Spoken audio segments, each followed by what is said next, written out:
Can I complete this collection by the end of the year? Let's find out.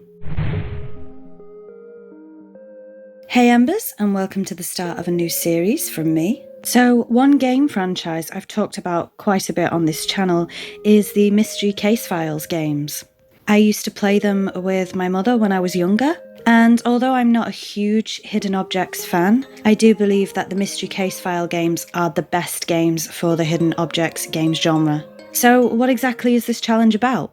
Well, we have approximately 4 months, just under, till the end of the year, and I want to try and get all of the Mystery Case File games that had physical releases.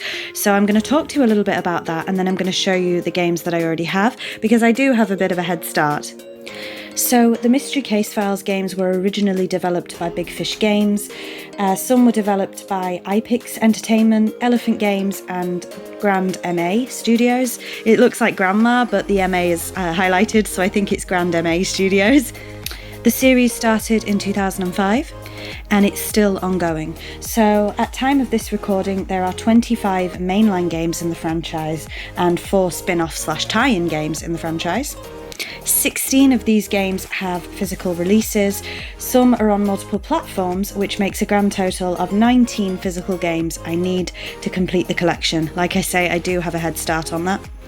So I am going to be attempting to complete the physical games. So the Mystery Case File games are by and large digital. We will talk about it a little more as we go on. So I will not be including digital only as part of this series. I will not be including things like different box art because some of the games have different cases in different regions. And I will also not be including the tie-in novels that they made. They made 4 tie-in novels. I will not be including those at this time, but I am hoping to add them to the collection at one point.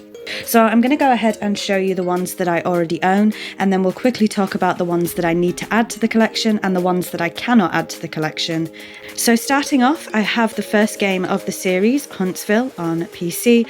Largely these are all PC games. There are a few exceptions which I'll show you as we go on. Next up, I have the second game in the series, which is Prime Suspects, again for the PC.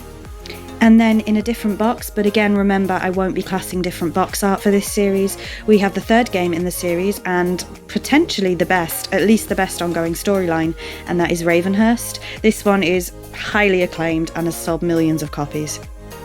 And then once again on PC I have the fourth game in the series, which is Madam Fate. Then we jump to the 6th game in the series, we'll talk about the 5th in a minute, and that is Dire Grove, once again for the PC. Then we do a huge leap to the 9th game in the series, and that is Shadow Lake. I will talk about the ones in between. And that is all of the mainline games I currently own in terms of Mystery Case Files. Now we'll move on to the final game that I physically own at the moment, and it's one of the spin-offs, and that is Mystery Case Files Millionaire for the Nintendo DS. So that's the 7 I own, leaving 12 left for the remainder of the year. Now 12 doesn't sound like a huge number, and by and large it isn't really, but some of these games are going to be very, very difficult to find, and I will tell you why as we go on. So you've seen all the games that I own. Let's talk about the ones that I still need to get and the ones that I can't get. We'll start with the mainline games. So you saw that I had Prime Suspects on PC.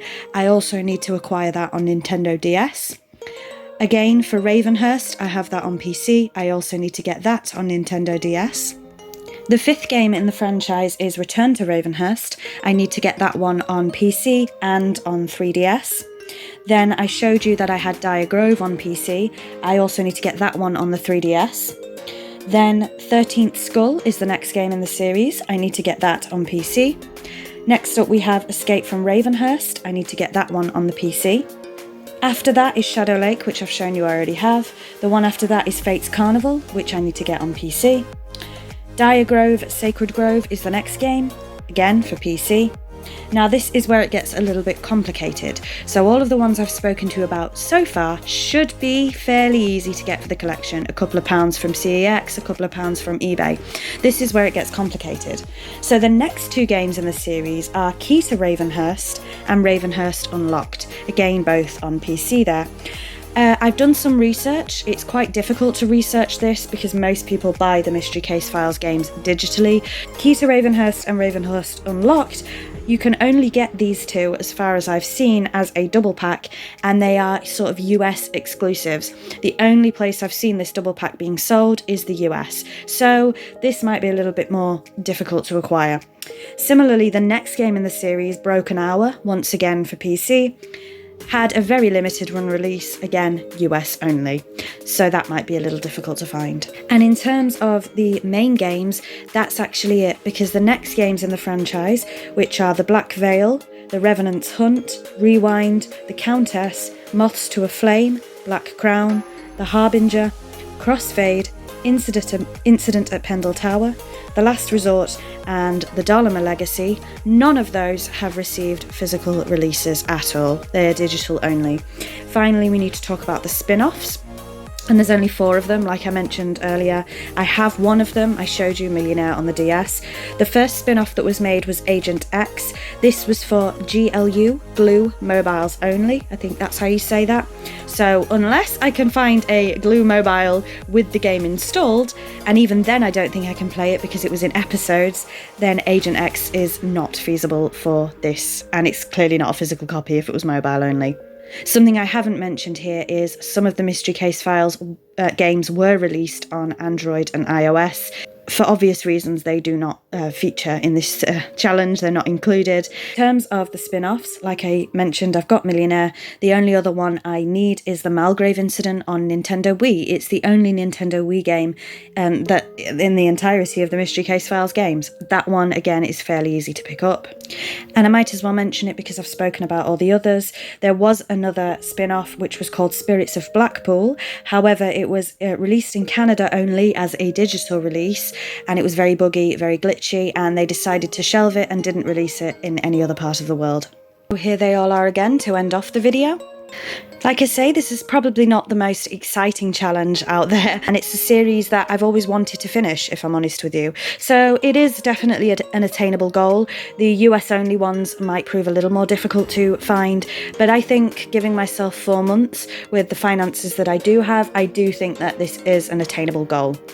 So obviously I don't know how many episodes this series is going to be. I suspect not very many. I hope you enjoy watching me attempt to finish my Mystery Case Files collection.